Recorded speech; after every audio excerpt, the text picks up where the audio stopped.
रूस और यूक्रेन के बढ़ते तनाव के बीच शुक्रवार को संयुक्त राष्ट्र सुरक्षा परिषद में रूस के खिलाफ प्रस्ताव लाया गया। तमाम देशों को इस पर वोटिंग करनी थी। हालांकि भारत ने इस वोटिंग से खुद को बाहर रखा है। भारत ने कहा है कि सभी सदस्य देशों को मतभेदों और विवादों को निपटाने के लिए कूटनीतिक तरीके से प्रयास करना चाहिए। विवाद को निपटाने के लिए संवाद ही एकमात्र रास्ता है। हालांकि इस समय वह कठिन लग सकता है। यह खेद की बात है कि कूटनीति का रास्ता छोड़ दिया गया है। हमें उस पर वापस लौटना चाहिए। भारत के अस्थायी प्रतिनिधि TS त्रिमूर्ति ने संयुक्त राष्ट्र में कहा है कि इन सभी कारणों से भारत ने इस प्रस्ताव पर परहेज करने का विकल्प चुना है। रूस और यूक्रेन के बीच भीषण जंग जारी है। दोनों देशों के बीच युद्ध में कई लोगों की जान जा रही है। इस बीच अमेरिका ने रूस पर कई और प्रतिबंध लगाए हैं। अमेरिकी विदेश मंत्री एंटोनी ब्लिंकन की ओर से जारी प्रेस रिलीज में कहा गया है कि यूक्रेन पर किए गए क्रूर और बेवजह हमले के लिए रूस को गंभीर कीमत चुकानी होगी। एंटोनी ब्लिंकन ने कहा है कि हम अपने सहयोगियों और भागीदारों के साथ एकजुट हैं, इस बात को सुनिश्चित करने के लिए प्रतिबद्ध हैं। रूसी सरकार को एक संप्रभु और लोकतांत्रिक राज्य यूक्रेन पर आक्रमण के लिए एक गंभीर आर्थिक और राजनयिक कीमत चुकानी होगी। अमेरिकी ट्रेजरी विभाग ने आक्रमण के लिए पुतिन और उनके 3 सहयोगियों को जिम्मेदार ठहराते हुए प्रतिबंध लगा दिए हैं। देश में जानलेवा कोरोना वायरस महामारी के मामलों में अब लगातार गिरावट दर्ज की जा रही है।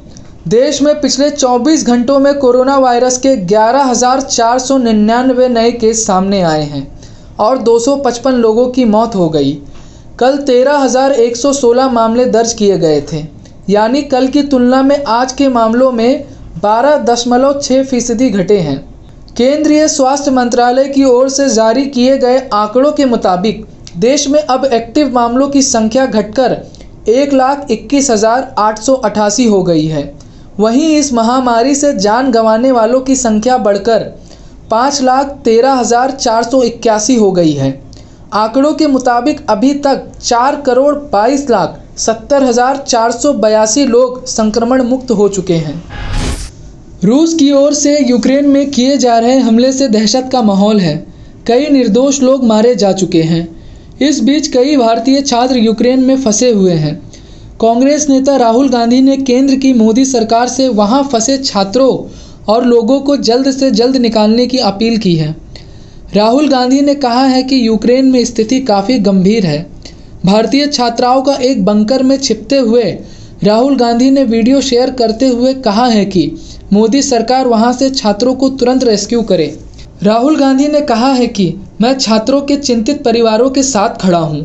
उन्होंने केंद्र की मोदी सरकार से अपील करते हुए कहा है कि तत्काल छात्रों को निकालने की व्यवस्था की जानी चाहिए। राहुल गांधी की ओर से शेयर वीडियो में देखा जा सकता है कि कुछ छात्र बंकर के अंदर छिपे हैं। छात्रों का कहना है कि भारतीय अधिकारियों की ओर से मदद नहीं मिल रही है। प्रधानमंत्री नरेंद्र मोदी ने आज आम बजट 2022 में स्वास्थ्य क्षेत्र के लिए किए गए प्रावधानों पर आयोजित एक वेबिनार को संबोधित किया।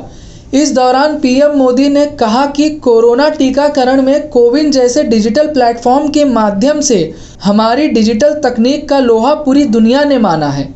Ayushman Bharat digital mission consumer और हेल्थ केयर प्रोवाइडर के बीच एक आसान इंटरफेस उपलब्ध कराता है। इससे देश में उपचार पाना और देना दोनों आसान हो जाएंगे।